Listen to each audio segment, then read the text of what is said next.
do college level athletes understand about lacrosse that most people don't? Almost all of my students didn't really know how a lacrosse pocket actually worked, and the number one problem I see with lacrosse athletes nowadays are these experienced players that have been playing for many years and play competitive lacrosse, yet don't know how to string their own pockets. So from my many years of experience, I want to talk about why stringing your own pocket is so important. There are a lot of tricks that I never really understood until I reached the D1 level, and there's a lot more to lacrosse than just shooting hard or being quick on your feet. So I broke it down into 3 basic levels because let's be honest, every athlete deserves to know how to improve as a player, not just as a team. To start off with the basics, having expensive gear might help you get better stick handles and hundreds of goals in your season, but it can also leave you with inconsistent shooting percentages and broken dreams. I hear coaches often say, "Oh, it's not the stick, it's the player." But missing a corner on the cage is a lot more than just your skill. To figure out why, let's start with these.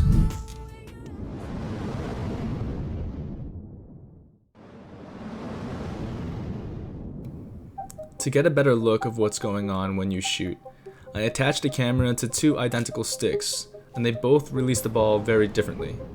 To understand why, let's look at the ball. The ball travels up and out of the stick, hooking onto the shape of the pocket when you shoot.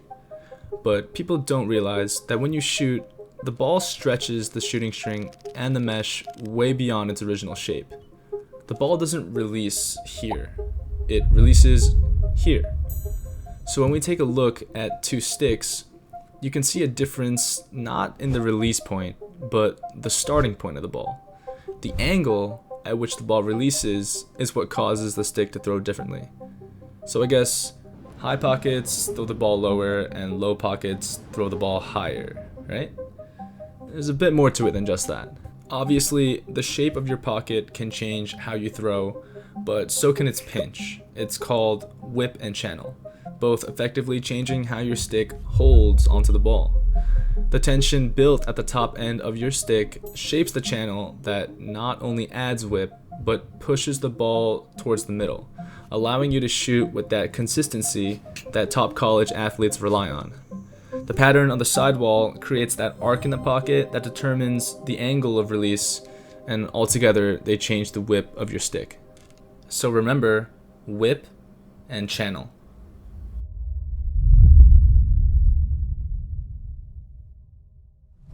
I want you to take a look at this. There's a problem here. In 2011, the NCAA banned the famous U-shaped lacrosse string that was the standard for lacrosse at the time.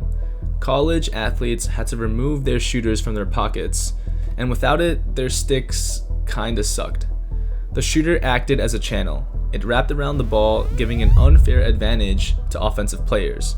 And it was the most important string that allowed the stick to shoot with insane accuracy. If the shape of the pocket helped with the arc of the stick, and the pinch helped with holding the ball, the U-shaped shooter was the best of both worlds. If your pocket was poorly designed, your shooter would make up for it. If you didn't have enough whip, your shooter would make up for it. And if you didn't have a defined channel, well, your shooter would make up for it. But during that time, a D1 Syracuse player named Matt Pratt developed a pattern called the Shenango style to try to cope with these new rules, and it was totally legal. As a defensive midi, Matt utilized the quick release of a low pocket but relied on the U-shaped shooter for better whip and accuracy. The pinch of the channel added resistance to the ball when shooting, which better replicated the whip of a high pocket. But because of the ban, Matt needed to find a way to add a defined channel to his low pocket stick without the shooter.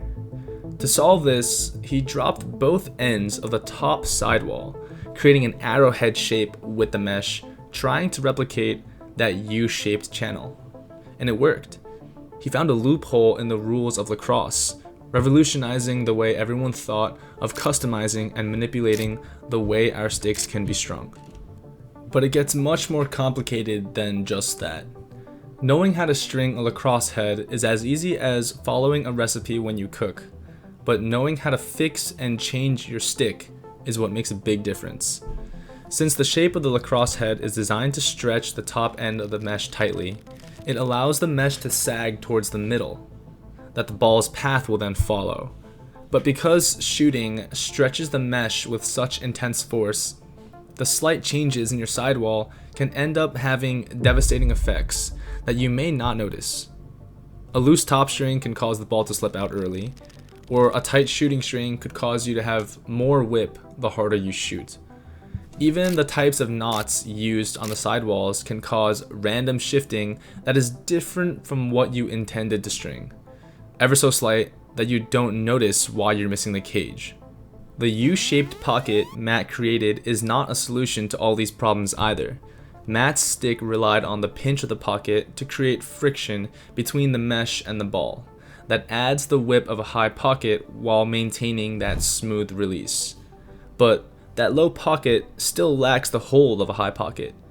And because it relies on friction, the quality of the mesh and the ball raise or lower the consistency of your shot. And in the end, the more factors like rain or dirt get in the way of your channel, it becomes less and less under your control. And we all want that perfect stick that can control the ball exactly the way we want it to. So there must be someone who knows how to string the perfect stick, right? So we've talked about how our sticks can be strung, but now let's talk about stringing the perfect stick. Or is stringing the perfect stick even possible? This is the head of the Evo Warp Pro that was released by the company Warrior in 2016. It's a meshless pre-strung lacrosse stick designed to have solved all the issues with imperfections in traditional stringing styles.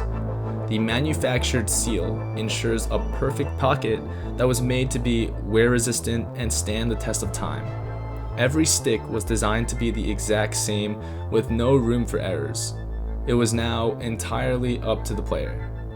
But despite all of that, the stick failed to meet expectations. Today, you hardly see the stick at all. But on paper, this stick was designed to be so much better.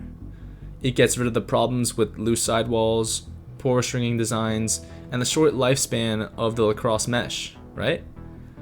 The reason why it failed is because athletes learn to string their sticks to gain a competitive advantage over everyone else. Being able to customize your own pocket means your stick can better match your playstyle and your ability to score a goal. The better a player can understand that, the more capable a player becomes. The more you learn about stick theory, the more you'll be able to utilize the full potential of your gear. Being able to make small changes and adjustments to your stick is part of the game. It can decide what makes a good player become a great one. Your value as a player is your skills. And your skills are only limited to what you can do with this. You got high whip pockets to hide your shots from the goalie, low pockets for fast accurate release, and even pockets with sharp channels to have crazy hold on the ball. And they all differ in playstyles. So it's really up to you to find out what works best.